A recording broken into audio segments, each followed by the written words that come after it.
Well, the draft has come to a conclusion, and the Philadelphia 76ers, they got their guys. Welcome to the PHLY Sixers podcast, where I get to hang out with my guys and gal here on the PHLY Sixers podcast on a Friday post-NBA draft presented by Rothman Orthopedics. Visit rothmanortho.com/PHLY to set your appointments today. Alongside Derek Bodner, Kyle Newbeck, I'm Devon Givens. Bree, the president of basketball operations, she is here with us as always. Good to see you all in the chat, hanging out with us on this Friday as we recap the draft, talk about the culture setting that is going on with the Philadelphia 76ers.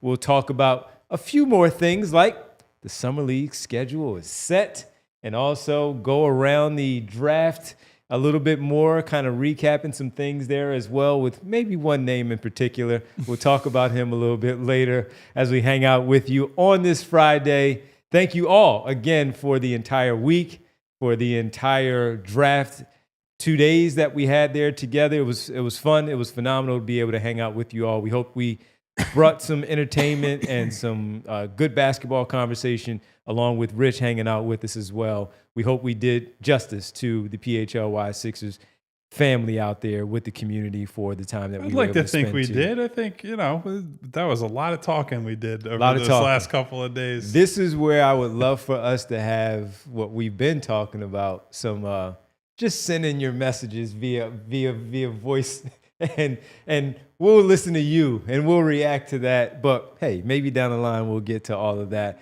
But Derek, we had a chance to hang out with the Sixers brass today and the two newest Sixers earlier this afternoon, as VJ Edgecombe and Johni Broome were introduced to Philadelphia, introduced to the media. Their families were there. They were all smiles. VJ Edgecombe hasn't stopped smiling since probably Tuesday when they got to New York for all the media availability that they has. But that kid just continues to smile. Media availability today. Being able to just meet the media for the first time, speak to the fan base for the first time, and what were some of the things that you took away from those two individuals speaking today? Honestly, I think the one thing that kind of took me by surprise, they were asking like, how excited are you to get to Summer League and go up against your other draftees? And you've got that marquee first matchup against Dylan Harper. He's like, kind of just looking forward to getting to know my teammates and building some chemistry. And it's like, that is the most, VJ answer it seems like he could give. And it really does seem like that's his personality, where he's just locked in and he's, looking to find ways to connect with his new teammates and looking to find ways, what makes him tick as a person and a basketball player. And it is, I go back to our conversation that we had with Scott Drew, and he's like, he can step in there and almost from day one be a leader. And that's very rare for a young kid. It's very rare for an inexperienced kid. It's very rare for somebody new to that situation. But it is kind of that mindset that I think allows him to do that. And I think we're going to talk a lot about culture. And I think Daryl has done a lot of stuff to pursue high culture guys since he's been here, specifically young players through the draft. But it's one thing to be like a high character guy. It's another thing to be like a bit more of a natural vocal leader. Mm-hmm. And I think maybe that was my biggest takeaway from the press conference. How about you? I think what we were talking about prior to the show, as we're trying to figure out how much more we can talk about this week after hours and hours of draft talk, is the culture piece, right? Like we obviously knew that kind of coming out of last night, and certainly night one of the draft, where we talked extensively through the pre-draft period about what we've heard about VJ, the things you see show up on the floor too, right? This is not just like, hey, we did a background check on VJ and you're hireable, right? Like a big piece of it is this kid has all these tools and he's got all these, natural gifts that, he's fortunate to have. But then he gets out on that floor and the lights are on and the ball goes up and he just has something within him that's like, I'm going out there to just kill people in any way I can, right? And all the quotes that he's given about why he plays defense the way he does, why he just like he feels it's part of his will to win, right? Like today, I'm probably gonna butcher the exact quote, but he said something to the effect of like, at the end of the game, if the other team scored more points than you you lose the game, and I don't want to lose. So if that means that I have to sell out, if I have to play more defense than anything else, like, I'm going to do it. That's all. The rest of the stuff is just kind of immaterial, right? And then Johni Broome, I think he's cut from that same cloth, right? Like, I just think that he's obviously been a very productive player. He's obviously someone that, frankly, throughout his college career is going to have the ball a lot. You're going to play through him. And maybe that's not the case. In fact, I'd almost guarantee that's not going to be the case, especially on this team. But I don't think that's the thing that really matters to him, right? I don't think him coming in and dropping 20 and 10 is the number one thing on his mind.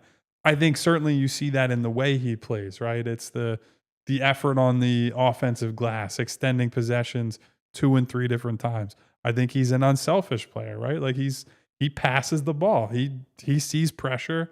And some guys, we don't have to say who, some guys are going to take shots over double teams. He's going to look for people. He's going to find his teammates. He's looking for the release valve to play team winning basketball, right? And he won a lot of games during his college career, especially at Auburn. So I just think when you listen to how these guys talk about the game, yes, Broome is older, right? Like, he's about to turn 23. VJ's 19, going on 20 right now. But there's a level of maturity that you see in these kids. They're kids that see the game and see, basketball a certain way. And I love that, right? Like, these are the type of kids that I think makes sense to bring into a situation like the Sixers have, which is a team that is kind of stuck in that middle ground, right? Because Joel Embiid is still here, but you don't know if you can rely on him. Paul George is here. Don't know if you can rely on him. Tyrese Maxey's super productive and is reliable, but he needs guys who can come in and help him and grow with him. You need to do both. And I feel really confident that VJ is going to be that guy.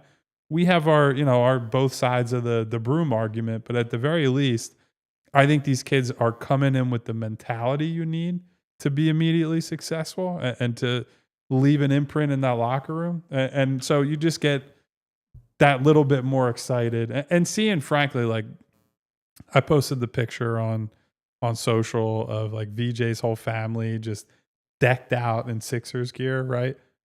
You want guys that are all in, right? People who are coming into your organization and just willing to do everything they possibly can to push the team and the whole franchise forward. It does seem like that's what these two kids are about. They came in and they come into a situation where they are, first of all, they said all the right things, as you both laid out. And generally you do that after you're drafted. You're just going to say you're going to go out there and you're going to do everything that the coach and coaching staff generally asks not always of you, generally. And so that wasn't all that surprising, as Bree posts the Kyle's tweet there with the VJ and his family and his jersey and the whole crew, as you mentioned, wearing all Sixers gear, which is really cool. They're all thrilled. So, but because this is, once again, no kidding aside, we know what the Sixers' expectation is. And with their current roster, even though you were looking for a real talent at number 3 because you had that disastrous season and unfortunately you're in this position to draft that high, you're going to get a guy, though, that seemingly wants to come in and compete. He knows he has to earn his spot, knows that there is a pecking order when it comes to where you are going to be in the mix with all of those other guys. And then you get the second round piece with Broome, and he also said the same thing. I'm just going to come in here and work and do whatever the coach asks me to do.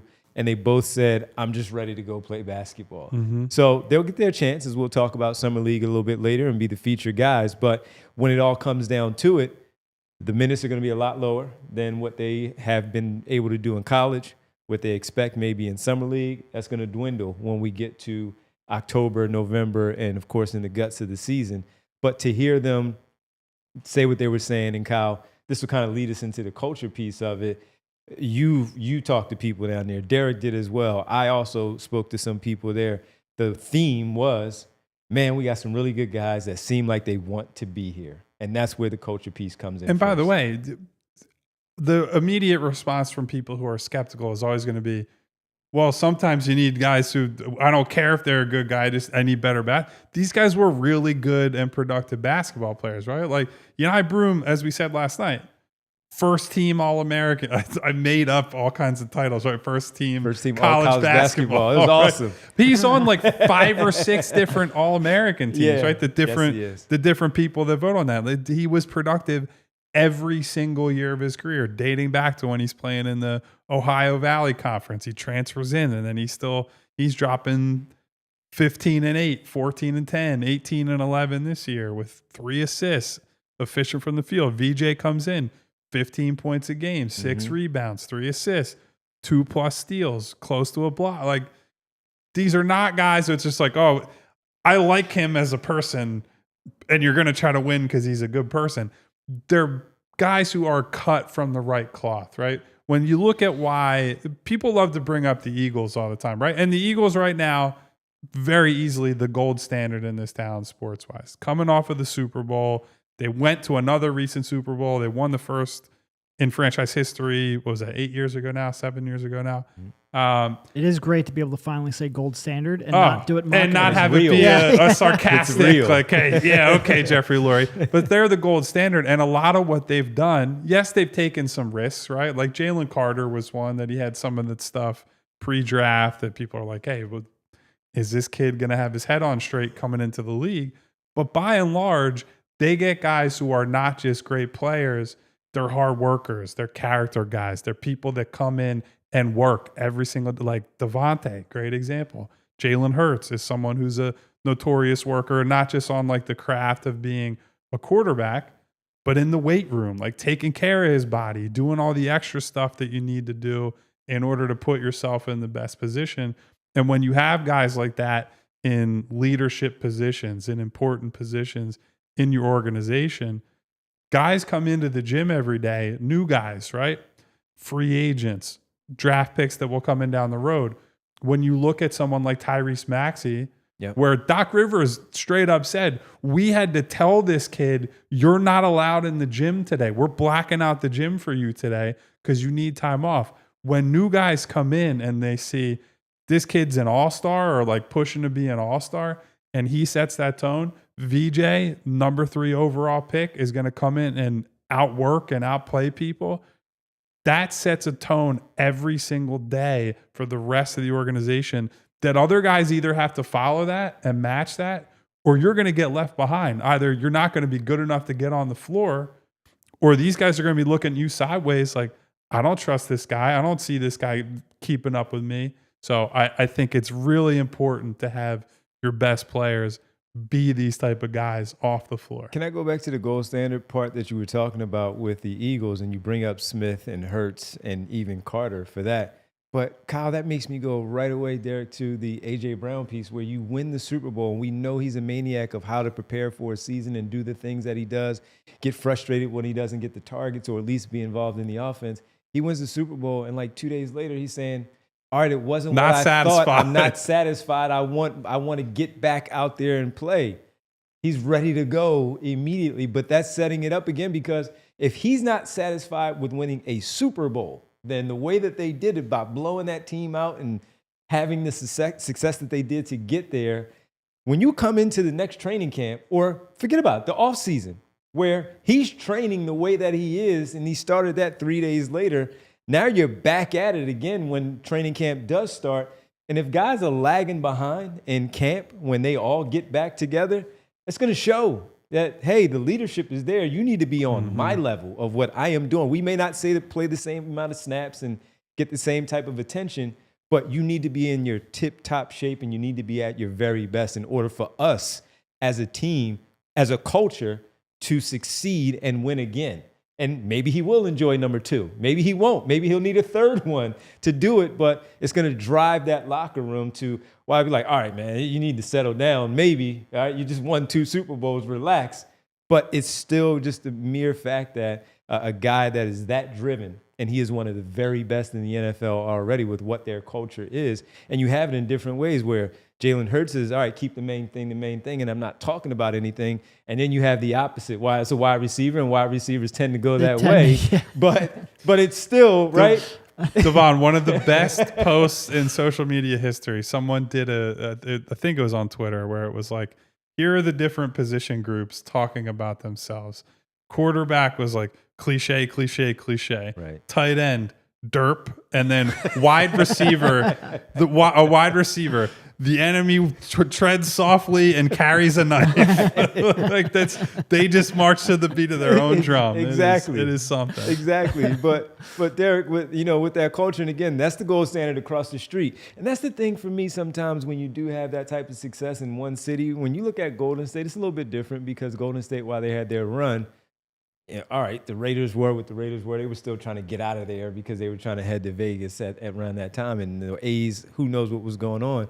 But it's funny when you see something like that happening literally across the street from you, and you're like, how does that? Everybody talks about that sports community, that fraternity that they have, and you see that happening. And then the Phillies are doing what they're doing, and while the Sixers have had success, it just hasn't translated the same. This is exactly why we're talking about the culture setters coming in, because it can help now, and then eventually when they go into that new era, maybe they have already established something. Yeah. I'm just now sitting here after that wide receiver convo trying to figure out which one of us would sit down I'm the wide receiver. Let's be honest. And start doing sit-ups in the middle of the show when we got into an argument. That would not happen. But if anyone has that personality in this group, Devon is definitely the quarterback. He's the leader derp. here. I'm the derp. All right. I get No, it. there's not the tight end. We'd have to figure out a different position group for your personality. Maybe you're the Devontae Smith of the wide receiver group, where you just kind of chill and No, but I need you to throw me the damn ball. My bad. I got you. That's why I always start with you. You man. are kind of the quarterback, I do start too. it off, man. No, I mean, and there's like some people in chat like, we need talent, not culture setters. It's like, you need both. Like, why not both? And it really is it doesn't necessarily have to, like, VJ to be an effective leader doesn't need to be the best player on the team, but he needs to be a prominent part of it. And it certainly helps if he's a point guard. Like, point guards have a little more cachet to be able to make some of these comments and directions and whatnot. But I think him having that kind of maniac work ethic and being comfortable standing in front of a group of highly accomplished individuals and taking the lead like that, it's only a good thing. And it doesn't come at the expense of talent. Like, none of us sat here and elevated VJ because we thought he would be a rah-rah guy in the locker room. We elevated him because he was a nuclear athlete who played great defense and has projectable offensive skills that could grow into something special. But it also comes with a heck of a person behind it. Mm-hmm. That person is, I think when we started focusing on the intangible stuff, it was a lot more like the work ethic to try to get him to that outlier development, not so much he's going to come in here and command the locker room. But this is certainly a heck of a bonus when you're talking about a kid this young and this talented that you hope is going to be a part of your program for a long time. We have two shouts from the chat. One says Derek is the O-line, and then Darkness says Bodner is the bell cow running back, workhorse. Love it. Love it. We can all agree that Devon is the quarterback for sure, though. I spread the ball around, though. Yes, he does. I don't have one target. I spread the ball around. He doesn't lock in favorites. on his tight end like Carson Wentz. He's moving the ball all over the field. Absolutely. Well, one guy that we feel like there's still a lot of conversation about him after last night, and that is Johni Broome. He spoke today. We had our instant reaction last night. Kyle also wrote about him at allphly.com. Hopefully you all get a chance to read that. We'll tell you about our Make Your Move intro offer after we take our break. But when we come back, we want to talk a little bit more about Johni Broome. Yep. After sleeping on it a little bit. Not that we destroyed the guy, but we just had our concerns when it came to the 35th overall pick. So we'll talk about... You destroyed him a little bit. But I cleaned it up later. I'm messing with you. That's when I had to That wasn't very quarterback of you, Devon. I had to snap in the huddle and get everybody back on track, man. Had to get everybody back on track. Smack him on the butt, say, hey, sorry about that one, big fella. That was my bad. So we'll talk about him a little bit more and spread the wealth here on the show right here on a Friday post-NBA draft. That is VJ Edgecombe, Johni Broome, your newest Sixers. They talk today. We'll discuss more about Broome on the other side right here on the PHLY Sixers podcast. And if you're inspired to get to some work and get yourself into that same shape that these guys that we're talking about, that maniac type of shape that we speak of with A.J. Brown, maybe get a little bruise here, a little aching pain here, little shoulder stiffness, whatever it might be, twisted ankle, Rothman Orthopedics, they're the place for you to get right back on track. We've all been there trying to power through those summer plans or those games or whatever it may be, that nagging injury or that stubborn pain that just won't go away. But when rest isn't cutting it or the ice isn't helping you, it's time to call in the experts. That's why we trust Rothman Orthopedics. Whether you're running on the beach, swimming your golf clubs, or lifting the little ones for a pool day, Rothman's specialists are here to treat what's holding you back. Their top tier care will have you moving and enjoying every minute of the summer. Rothman's 180 plus fellowship trained physicians, they do specialize in specific areas of the body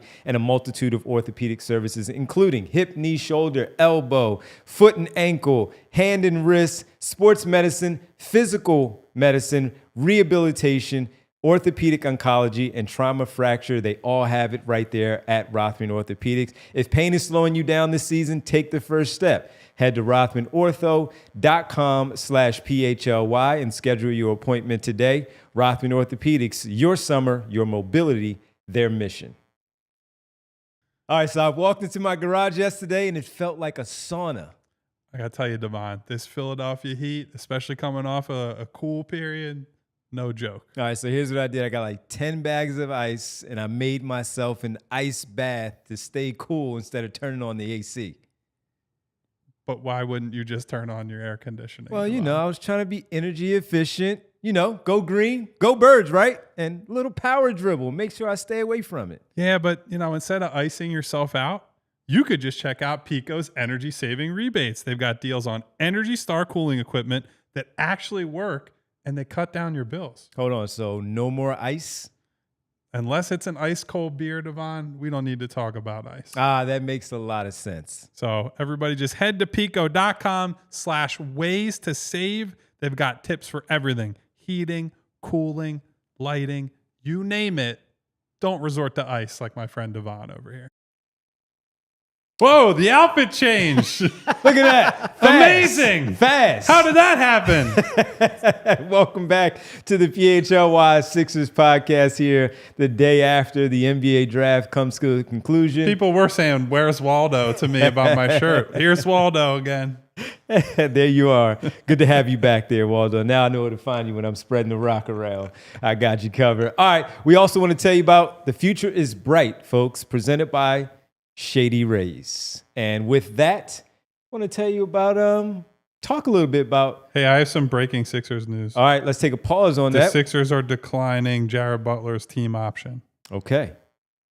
All right, so according to Kyle Neubeck here on the PHLY Sixers show, breaking news, the Sixers declining Jared Butler's player option, and he's going to be an unrestricted and that was free the agent deadline now. today. Okay. And it was about $2.3 million, I think, was his option. So you're not really going to save any money. It's probably just a crowded backcourt thing. All right, so what's that? 4 guards that we can think of if and when they bring back. Bree already has the Grimes. breaking news. Oh, she was ready. Up. So apologize. This is obviously the future is bright. In a Bad second. timing on the. We'll Right. push that In a back a little second. bit because we don't want to be. I do think he's got a bit of a bright future. I think I it's do just a too. bad spot. So yeah, I think this went from when they acquired Jared Butler.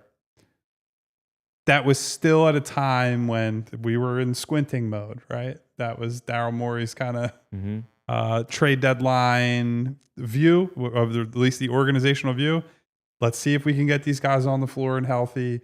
Push to get into the the play-in or the back of the Eastern Conference That feels playoff like picture. 4,000 years ago. Oh my God! Like what a crazy thing. So you trade for Jared Butler, who's still young and had been pretty productive guard in Washington.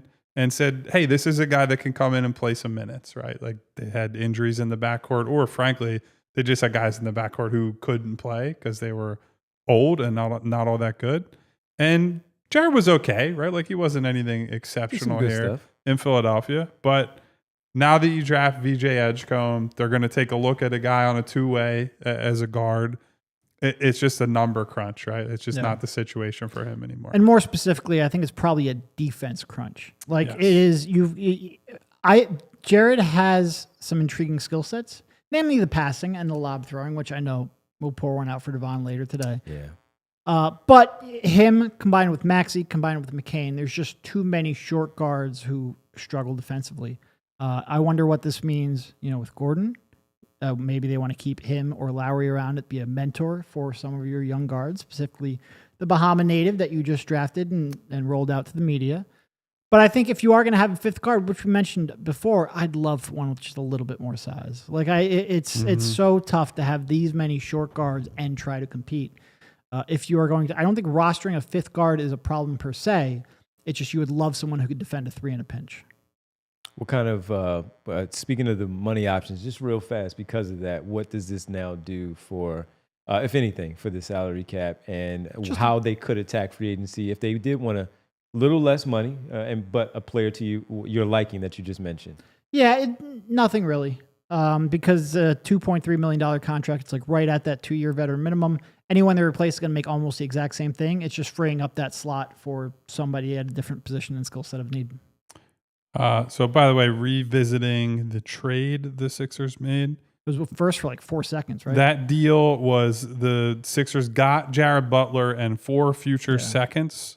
Those future seconds are a 2027 second-round pick that is the more favorable of Golden State and Phoenix, a 2028 second from the Warriors, a 2030 second that's the more favorable of Phoenix and Portland, and the Wizards 2030 second. Those and are then pretty good seconds to have. Some decent second-round picks, and they sent Reggie Jackson and the 2026 first that is the least favorable of Clippers, OKC, Houston. So that is a very low value first round pick. It's more than likely going to be, if not the 30th pick in the first Maybe round. You get lucky and it's the 29th. Yeah, like Houston and OKC are both going to be very good. And the Clippers are also like a pretty firm playoff team in the West. So. No, if there's any loss in there, because I actually think you can make a strong case that those 4 second-round picks have more value than the 1 first-round pick they send out.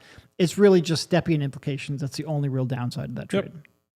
All right, so just kind of playing off of that, we'll get back to the futures bright shortly here. But looking at that, where you still do have the 2 vets that would be Tyrese Maxey, as far as the backcourt go, Quentin Grimes, presumably. It's wild that Tyrese Maxey is the vet now, but he's on a max contract, so it's true. Year 6 for him. No, you're not wrong. It's just wild. I know it is wild. So he's a vet. Quentin Grimes would be a veteran, and then you have 2 young players in McCain and VJ Edgecombe. Typically, you do have a veteran, and we know where Nick Nurse likes to lean when it comes to that. All kidding aside, right? This is, he may not play, but as far as taking up a roster spot, that could be an option, right? Just to bring it in. I certainly think so. And look, I'm going to undersell all the locker room leadership, all that, but like a lot of guys will tell you, and certainly Jared McCain talked up, it was really great having Kyle Lowry in the locker room, talking me through things on the bench. And like also too, Jared McCain last year, he's hurt for a lot of the year. He's sitting on the sideline and watching games, or he's just like, so having someone who's been through it and is at least a similar style of player, certainly not a 1-for-1, but guys who share some traits. So I would not be stunned if Lowry, I know that he is interested in coming back. That's been out there for a while. It's not where I would go, but I do think it's at least on the table. Coaches get comfortable with their guys. They feel more comfortable with their guys. Real fast, Densley Richard. Of course, Densley says, what did I miss? Kyle Neubeck reporting that the Sixers are not picking up the option for Jared Butler. He will be an unrestricted free agent, Densley. So anybody who's just coming into the show. And, of course, the GOAT, Bree, already has it in text form on the screen. Like, just can't ask for more from That's why she's our the president best. of basketball operations. Exactly. Next, she's going to be breaking the news herself, and then we'll all be obsolete here on the show. We'll be screwed. That is right. So Jared Butler, no longer a member of the Philadelphia 76ers. He is now out there on the open market. So with that question, though, about the that veteran guard just to have in the locker room, in that backcourt with those guys. Kind of know. You kind of know. I mean, like I said, I would prefer someone with a little more positional size out of that trio. but my guess would be you end up with Eric Gordon. That's both the veteran. He obviously has that player option. He's either going to opt into it or he's going to opt out, sign the same deal, and that's sort of like a wink, wink, because you can save $1 million off your payroll. It seems like if I had to guess that, again, to Kyle's point, that's not the way I would go. It's just the way I think they are going to go. So you're saying Gordon. We were talking more Lowry. Is it both? Well, you're just twisting that knife, aren't you? But I'm serious. I hope not. They can't if they commit 6 roster spots to guards and 4 of them are 6'3" and under. I'm not going to be thrilled. But look, I say Gordon because he's under contract. And because he has that player option, and if he opts into it, or if he says either I opt in or we do the opt out and re-sign thing, then I don't think they're going to want to cut him. Like, they're so close to the second apron that you can't just go cut a guy before the season. That's really why I say Gordon more likely, and because of the Bahama connection. And one more quick thing about Jared Butler, like he's certainly an NBA player, right? Like maybe he's an end of the bench NBA player and is not quite a true blue rotation guy as he was used last year, but I think he should definitely get another look somewhere.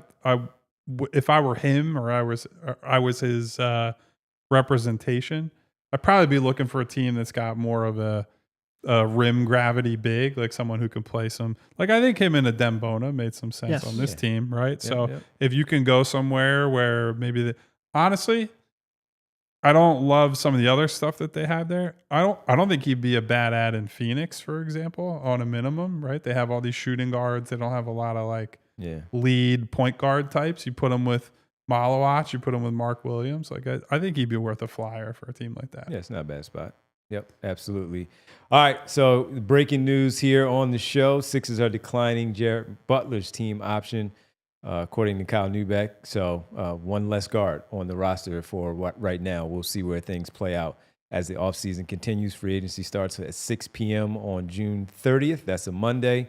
We'll have a show here where we'll be sitting along with you, discussing things in the moment. We'll talk a little bit more about that as we have some more details and certainly get ready for that and what the offseason might look like for the Sixers. With that being said, we will get back in a bit to the bright future. The bright future. We'll get back to the bright future where we can just the future. Oh wait, was unfortunate Jared timing because you don't want to do. Hey, the future is bright, and this guy just got cut. Unfortunately, I feel bad about that. Honestly, I think he's going to get another minimum spot. I think so. Too. I think he's shown enough. Yep. All right, so we take a quick pause. We come back. We'll talk about the future being bright for Johni Broome. We'll discuss the Summer League schedule, and also another name for the Sixers decided to opt into his contract, and we'll tell you who that is when we get back. Hanging out with you on a Friday, post-NBA draft, post-Sixers draft, picks 3 and 35. VJ Edgecombe, Johni Broome, discussing both here on the PHLY Sixers podcast.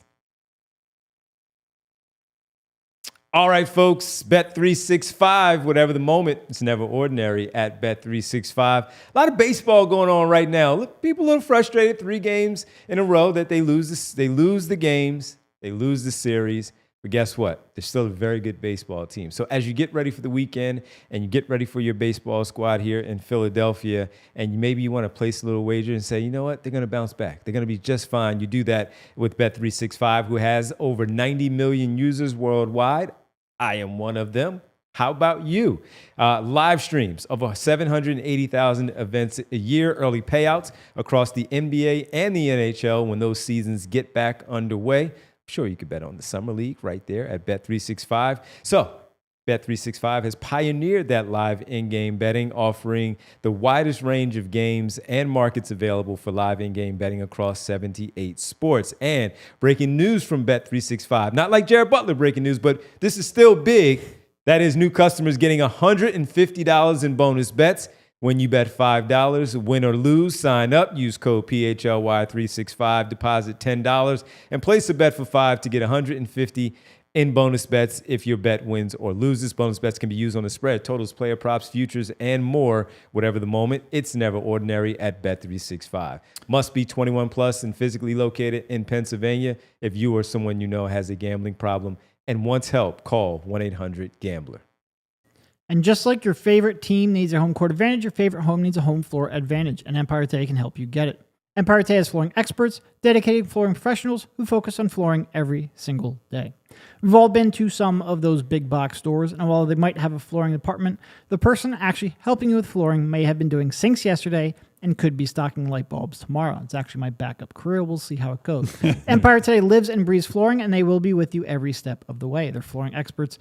Bring the showroom right to your home. You pick the right flooring and the right colors for your space so you can see how it looks with your furniture and in your house. You get precise measurements taken and have all your questions answered so there are no surprises. With Empire Today, you get clear, upfront, and all-inclusive pricing. Plus, you can schedule installation as soon as the next day. Schedule a free in-home estimate today because some things are just better at home. PHLY listeners can receive a $350 discount when using promo code PHLY. You heard that right, a $350 discount with code PHLY. Restrictions apply. Visit empiretoday.com/PHLY for full details. All right, welcome back to the PHLY Sixers podcast, where the future is bright. The future is bright. With Shady Rays. And that is with Johni. I wish I had my sunglasses so we could really do the Yes. future is We'll bright. do that in a couple of weeks. Out in Vegas, everything's sir. bright, Yes, including it the is. future. Even nighttime, it's bright. The out sphere is there. bright. The strip is It's bright. all bright. The slot machines are bright. But the future is bright for Johni Broome, the 35th overall pick for the Sixers out of Auburn. And it's bright because, Kyle, you had a piece again up at allphly.com where you had an in-depth story about Yes. looking into the positives of his game, the weaknesses of his game, and how he can add to the Sixers, not just with the culture piece, but also on the floor. The opportunity where he's different from Adem Bona, and we'll get to Andre Drummond a little bit later. But why is the future bright for Johni Broome? So here's the thing, right? We could try to spin this in 800 different ways. The bottom line is Johni Broome has just been really good at basketball for a long time, right? And, you know, when a guy is very good as an old senior, there are plenty of reasons to be skeptical of that. But Johni Broome has been doing the exact thing that he did last year for 5 years in college at a lower level at Moorhead in the Ohio Valley, right?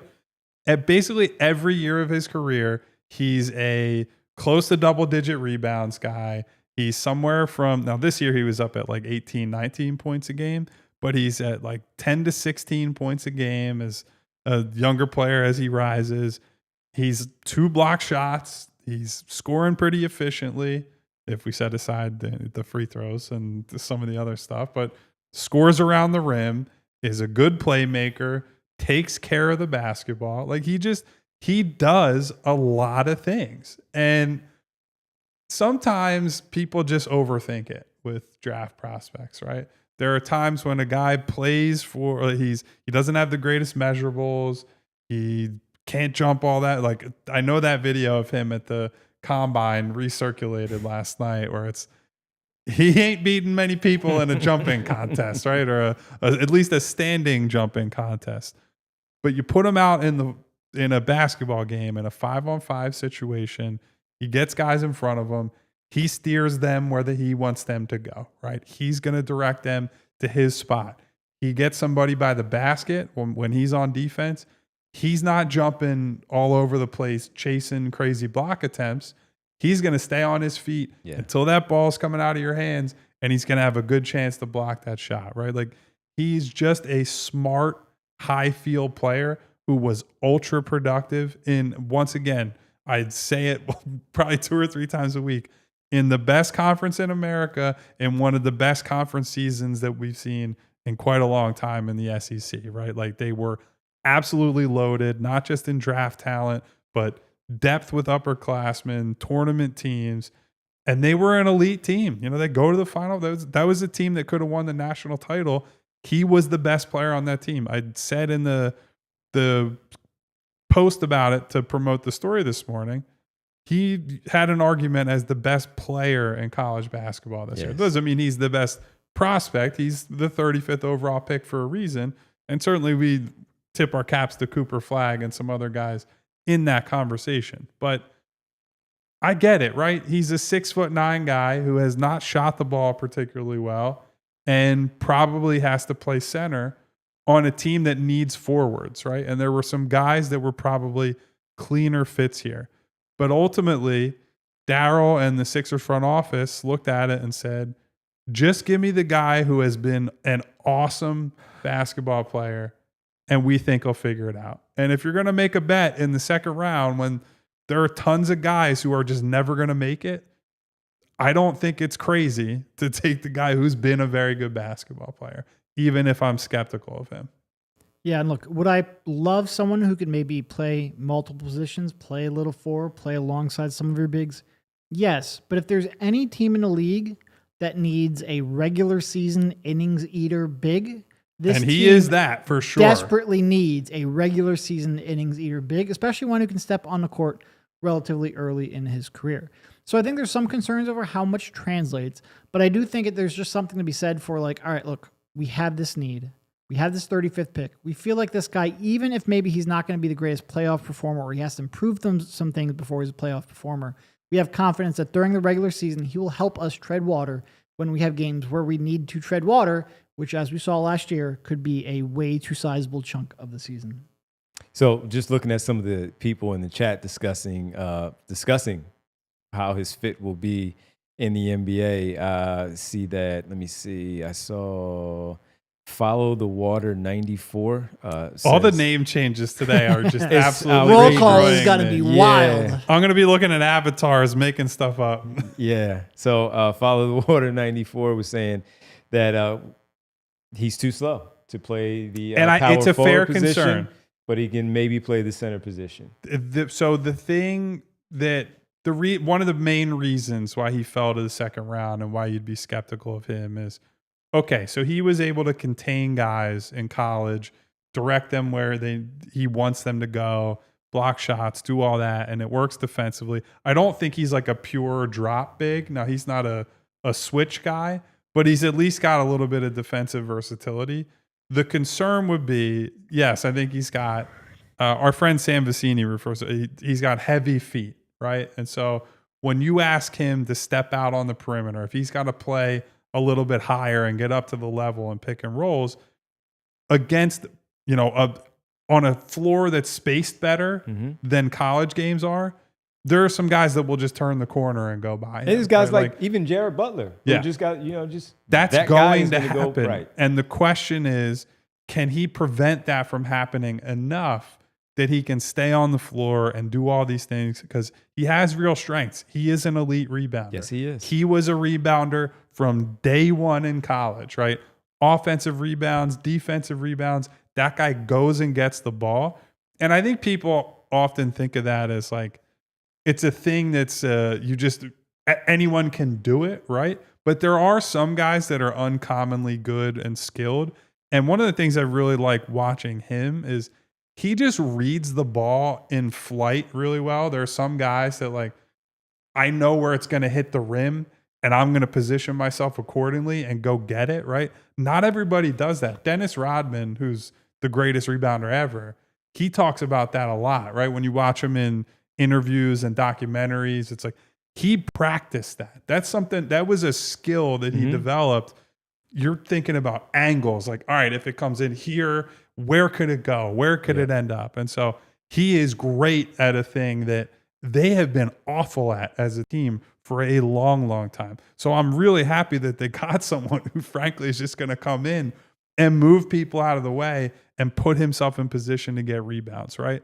And look, with all these guards they have guys who are shot creators. They have shooters. They have some guys who are switchable defenders. They have Paul George and Justin Edwards and Kelly Oubre. Like, they have some of these other skills. They need rebounders. They need guys who are dirty work players to some degree. So while maybe it's not as, the upside is not there in the way that, like, if you draft Thoreau and Thoreau all of a sudden learns how to shoot, that guy is a big switchable wing and is like this. Reynaud is a guy who's, that's a big who can shoot, and there's that. But he is a guy who's going to come in, play a role, and do what it takes to win.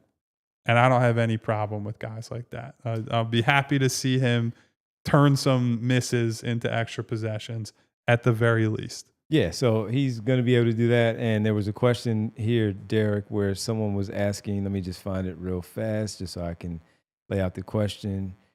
Can he, I'll find who it was, but the question was, all right, is Brev's 228, is Broome someone that can play with Joel in certain lineups? No. I just don't think he moves his feet well enough on the perimeter to play 4 with any real regularity. Like on a rare occasion when you want to try goofy stuff, sure. I mean, maybe if you're saying ask Joel to move on the perimeter, but given his struggles with his knees and also the fact that he didn't look like he was moving all that great at the end of last year, and also the fact that he's best at the rim anyway, I don't think that's what you want to do. Like, I don't think Broome's going to project as a Joel Embiid level rim protector. So you want to keep your great rim protector near the rim, especially the, guy who has a history of lower body problems and was moving all that great. So no, I don't love it. I think they will mess with it a little bit though. They'll try some stuff. I mean, look, we not many, but like you would see Andre Drummond double big lineups every now and then. So like they'll try, but I don't think that's a strength of his, and I don't think that's something you should count on. And I think the other thing too is he's just a really smart player, right? Like high feel guy. And we went through the whole entire season last year, like praying, begging for anybody on this team who thinks the game at a high level, right?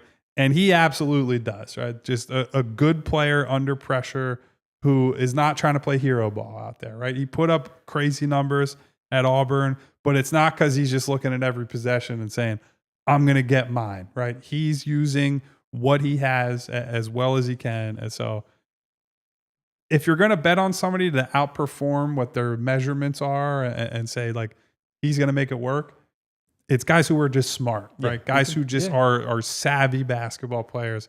He is definitely like that. says, just a high IQ guy. Yeah, and that's absolutely true. Marley 11th Street says Broome is just a crafty guy. I like him. And he does have that craftiness to him because he does play below the rim. He's a lefty. So there are certain ways, Derek, that he has to, score the basketball. So we keep talking about those lefties, and we often talk about the guards. Well, those lefty big men, and I've seen a lot of Zach Randolph comparisons in there. Not quite, but Zach Randolph had a crafty way about how he finished around the rim on the perimeter because of, he was just that good. But the lefty stuff, you have to spin on the ball is different. Well, they have these angles that they have these angles that they use. And it's also just wild how defenders just like don't pick up on it. Like I watched with Thad Young for years. Like that guy had no right hand at all. But defenders are just so used to shading people to the right that like you get by with stuff that you shouldn't get by. Yeah, absolutely. All right, so the future is bright for the newest Sixer. Second round, pick number 35. Johni Broome. And seems like a good kid. He does. Like seems like he just a very, very straightforward. Like I don't care if I'm playing center, forward, point guard. Just get me out on the floor and I'll figure it out. They're going to run a lot of stuff through him in summer league, I think. He will be a fun summer league guy. Yes, he will. He's gonna. There will be a big Johni Broome game at summer league. That I feel very confident in that. Nice 20 and 10 to get everybody excited. And we'll be talking about it the next day right here on the PHLY Sixers podcast. All right, let me tell you about allphly.com and our Make Your Move sign-up opportunity for our intro offer at $36. And that is you can go and get that nice story written up by one Kyle Neubeck right there at allphly.com on Johni Broome. You can also get some information there from Derek with the things that he has written about the first round and the Sixers offseason as well. So listen, it's a good spot for you to be. It's community related. You can get into the Discord. You get a free T-shirt as well. And I hope you can sign up, take advantage of the $36 intro offer right here at allphly.com. All right, Bree, we move next to making sure. I want to make sure that we go to next. And the big deal. Let's go to the big deal. And that's what we're going to do. The big deal now. We talked about Jared Butler, Kyle breaking that news. Every time I see the Cherry Hill Mitsubishi, our great friends, every time I see it now, I think of Mitsubishi. Our good pal, Bill. Shout out to Bill, Charlie, Kelly tonight. Listen. Chickies and Pete's. While we, selfishly, we want to be the big dog on the block for draft week, but I hope everyone really supports them tonight and tomorrow. Like, they do amazing work covering the Flyers. So All right. So Mitsubishi, baby. Mitsubishi for this one, the big deal, Derek. Andre Drummond. You talked about this last summer where you didn't love it. And now it's $5 million opting in back to the Philadelphia 76ers. Yeah. So it was a $5 million player option. So it's obviously up to him whether he wanted to opt into it. We have been talking since the end of the season that it was a foregone conclusion he would opt into it. He basically said during exit interviews, I'm coming back because of course you are. You've got a $5 million deal. This is now confirmation of that. You know, I do think, especially now with Broome, who quite frankly, I would rather see at this point on the court than Drummond anyway. This to me is a big deal because you are so close to that second apron. If you go out and if you try to go out and bring Guerschon Yabusele back, even on that lower taxpayer, you get so close to the second apron that this extra $5 million in wiggle room would be huge. And even something like, you know, we talked about if Eric Gordon opts in, like, could you cut him and maybe try to bring in somebody who fits better positionally? And you really can't if you try to bring Yabusele back because you're so close. This would just give you some much needed wiggle room with that second apron that becomes a hard cap, that it would be great to find a team that would be willing to take that on. Yeah, I mean, setting aside the financial part, which is obviously important, I just don't think we want to see Andre Drummond playing for the Sixers at this point. I think last year was a super disappointing year for him. Now, I guess the hope would be, in fairness to Drummond, he had a really rough year on the health front. Like, just it always felt like he would get close and then had a setback, or he would play a couple games and then it was something else. And I know that the whole team was just dealing with ailment after ailment, injury after injury, and everyone was on that slippery slope the whole year. But I guess the hope would be that with a full off season to get right, that maybe he has a better season next year. And frankly, since he's got this option for more money than he would have gotten otherwise, maybe the prospect of, hey, you're not getting another NBA deal or you're not getting another $5 million deal gives him some motivation coming into the season. He comes into camp in good shape, and at the very least, he's going to come in and push some of these young guys, right, in training camp. He's going to make them earn the backup jobs that we're assuming they're going to take. If they could move him for, you know, minimal cost or swap that contract out for more of a wing or a forward, I would be for it. But if he does stick around, which I think is likely, hopefully improves a little bit, because the bar is on the floor after last year. Yeah, absolutely. So big deal. Andre Drummond back in the fold, player option, $5 million. He picks that up. Now we await Eric Gordon and Kelly Oubre to find out what they'll do next. Okay, folks, as we keep this one going, on a Friday, we have to talk about a little bit of summer basketball for the Philadelphia 76ers. And last night during the broadcast, we got a little teaser, and today we got the rest of the schedule. But Bree, let's show that. Look at that. Huh? Bree is on top of all this stuff. And boy, do we have a first day. It's going to be pretty good. Dylan Harper and VJ Edgecombe, baby. Good times, out man. in Vegas. Dylan Harper, VJ Edgecombe, Carter Bryant, and Johni Broome out there as well. You get the Lakers and the Mavs beforehand. Summer League schedule is in full swing right now, guys. And that's a good game one right there to start things off. It's a great game one. Why is it the Spurs, though, and the Mavs instead of... I understand the Lakers because of the Lakers crowd, but isn't it normally 1 versus 2? I mean, the Lakers and their crowd might have... I'll never forget the Lonzo Ball, Kyle Kuzma Summer League team. Yeah. Oh, that my place God. was overrun That place was with rocking. Lakers fans. Yeah. So I think that probably plays a part, but yeah, it should be. It should be Mavs. But that's okay because we get to see Dylan Harper first, Kyle, and that's a good day one. Yes. So, I mean, one of the benefits of the Sixers being a team that picked high is their schedule is all the top guys basically out in Vegas. So, first game is the Harper battle with the Spurs. I believe they play Charlotte after that. So, it'll be Knipple versus Edgecombe. They play Washington, right? So, it's Trey Johnson. And then the final game is against who? You guys remember? We sent the schedule out earlier, and now I'm blanking on it. But they're playing all teams that have one of the guys that we spent probably. I don't even want to think about how many hours talking about these kids. Oh, the last game is month. Dallas. It's Dallas. So then it'll be Cooper Flag, right? Everyone in Philly will get it. Well, yeah, I guess it'll depend on the back-to-back and all that. Yeah. At least the Sixers games are, except for the Tuesday, Wednesday, they're spaced out. It's Thursday, Saturday, Tuesday for the first 3. So I would expect VJ will play all of those and then maybe get the Wednesday off against Dallas. So it would be good, especially because there's going to be there's some positional overlap there, right? He'll get to guard some of these guys, get in Concaniple's chest, go one-on-one with Trey Johnson. Like, be some fun stuff happening out in Las Vegas. Yes, it will. And that's without the Ace Bailey Utah Summer League stuff. If he plays for them ever or ever shows up to Salt Lake City. Oh, my gosh.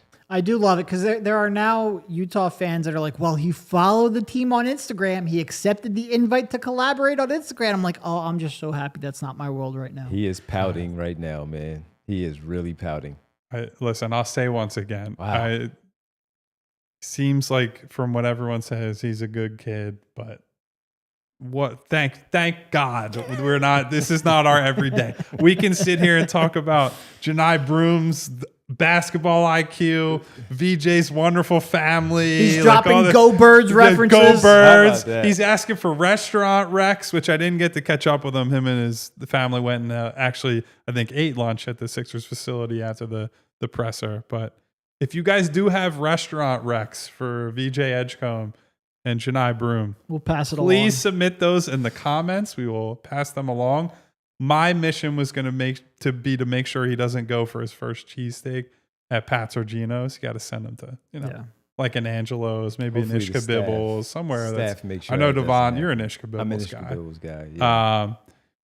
Maybe find him a Caribbean spot. Yeah. I don't eat a lot of Caribbean food. I'm not a regular oxtail eater, for example, but I'll see if I can find him some places he'll appreciate. I had people in the facility came up to me afterwards, were like, "You gonna send him to Zahav?" I was like, "You think I'm gonna send a teenager to Zahav?" Like, I think let's work him up to there, right? Let's find him some things to maybe remind him of home, and then we'll worry about the rest of it. Absolutely. All right, folks, we want to thank you once again for this entire week. These last few days, it's been fantastic. As the season was a disaster, but it was great to go through this process of biting our fingernails through end of the season in April, leading up to, fingers crossed, on May 12th for draft lottery night, and then getting the pick and having us talk about it with you throughout the process as we got to Wednesday night and Thursday, landing VJ Edgecombe and Johni Broome. So we thank you. We thank our presenting sponsor, Rothman Orthopedics, who is also our presenter of the show here, and also during the draft nights, TrueMark Financial as well. Make sure you go check out TrueMark Financial Credit Union. So thank you, everybody, and we got to do our world-famous roll call to close things out. Yeah, and by the way, it's chaotic because your normal names are not your normal names, so I'm going to be going off of memory for some of your avatars on this one. My girl Winona, I know, is here. Riaz is here. Martian Lynch, who's talking about curry goat on a bed of white rice. Hey, sounds good, brother, to me. Who else we got in here? Mr. James. Not sure who that is. What up, Mr. James? 675 Craig. Ethan. What's up to Ethan? X-Man. Colby Colbs is one of the only people whose name is the same. Thank you, Colby, for that. Follow the Water. Marley. I know that's DC Marley. We got our guy Marcus Blackstock. D Flyers. I think that's INS. I think. Mm-hmm. Valos. Hey, Val. Jess, who is, I don't remember what her name is now, but it's something. She changed it. Yams. What up, Purple Heart? Jay the Jungle. What up, Jay? This is really rough, guys. These are not your normal names. You done messed up, Aaron. It's where we're going to end it because we got to get out of here. We're going to get back to normal roll calls soon enough. Hit the subscribe button on the way out. Bell icon for notifications each and every time we go live. Thumbs up to say thank you to super producer Bree. And go support our Flyers gang tonight. Draft time. Chickies and Pete's. But be there, be square. Goodbye. See ya. city like the mayor.